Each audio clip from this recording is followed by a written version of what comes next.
Hello, good afternoon, students. Yesterday you have learned about empirical formula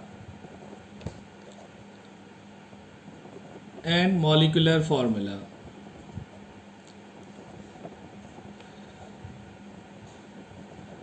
बच्चों, we will just take a quick revision of empirical formula and molecular formula. Empirical formula are the simplest ratio of elements in the compound, while molecular formula are the number of atoms present in the molecule. I give you few example. बच्चों देखो, ये carbon dioxide का molecule है. इसमें एक carbon और 2 oxygen के atoms हैं, यानी फॉर्मूला बना CO2. अगर हमसे कोई कहता है कि मॉलिक्यूलर फॉर्मूला क्या है इस कार्बन डाइऑक्साइड का, तो हम कहेंगे CO2 is the molecular formula.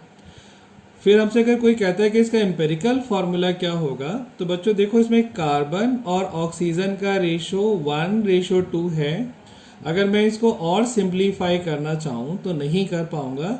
इसका मतलब CO2 जो है वो मॉलिक्यूलर फॉर्मूला भी है, और चूंकि हम इसको और सिंप्लीफाई नहीं कर सकते, इसलिए ये एम्पेरिकल फॉर्मूला भी है. इसी तरीके से अगर हम वाटर का एग्जाम्पल लें बच्चों, तो ये आपका एक ऑक्सीजन पे 2 हाइड्रोजन जुड़े हैं एक मॉलिक्यूल के अंदर, यानी वाटर का मॉलिक्यूलर फॉर्मूला H2O हो गया. अगर कोई हमसे कहे कि भाई इसका मॉलिक्यूलर फॉर्मूला लिखिए, तो हम कहेंगे H2O is the molecular formula because it gives us an idea that how many atoms of hydrogen and oxygen are present in one molecule. अगर कोई कहता है कि भाई इसको और सिंप्लीफाई करिए हाइड्रोजन और ऑक्सीजन के रेशो को, जो कि 2:1 है, तो बच्चों हमें मालूम है कि हम इसको और सिंप्लीफाई नहीं कर सकते. इसका मतलब हुआ कि H2O जो है वो मॉलिक्यूलर फार्मूला भी है और एम्पेरिकल फार्मूला भी है. लेकिन यही चीज़ जब हम ग्लूकोज के केस में लेते हैं, जहाँ पे 6 कार्बन, 12 हाइड्रोजन और 6 ऑक्सीजन मिल के एक मॉलिक्यूल बनता है, तो यहाँ पे मॉलिक्यूलर फार्मूला तो हो गया C6H12O6, लेकिन एम्पेरिकल फार्मूला जो है वो सिंपलेस्ट रेशो होगा C1H2O1.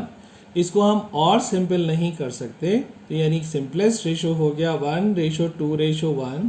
तो यहाँ पे एम्पेरिकल फॉर्मूला हो गया आपका CH2O या C1H2O1, और मॉलिक्यूलर फॉर्मूला हो गया C6H12O6.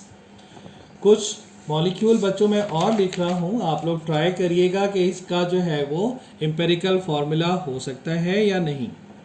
जैसे पहला मॉलिक्यूल मैंने लिया बच्चों methane, CH4 is the molecular formula. तो एम्पेरिकल फॉर्मूला मीथेन का क्या होगा, क्योंकि यहाँ पे देखिए रेशो सिंपलेस्ट ही है, यानी एक मॉलिक्यूल में एक कार्बन और 4 हाइड्रोजन है, इसलिए एम्पेरिकल फॉर्मूला हम और सिंप्लीफाई नहीं कर सकते, इसलिए CH4 ही रहेगा. नेक्स्ट अगर हम नेक्स्ट लेंगे इथेन बच्चों, इथेन का मॉलिक्यूलर फॉर्मूला है C2H6. यहाँ पे इसको हम अगर सिंपलेस्ट रेशो में लें तो ये हो जाएगा C1H3, यानी C1H3 हो गया एम्पेरिकल फॉर्मूला इथेन का.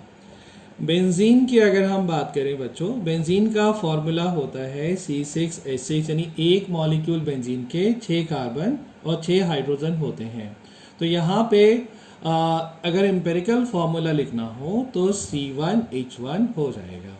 इन सारे एग्जाम्पल से बच्चों ये समझना चाहिए कि मॉलिक्यूलर फार्मूला हमको ये बताता है कि एक मॉलिक्यूल में कितने एटम्स हैं, और एम्पेरिकल फार्मूला हमें ये बताता है कि एक मॉलिक्यूल में जो एलिमेंट्स हैं उनका सिंपलेस्ट रेशो क्या है.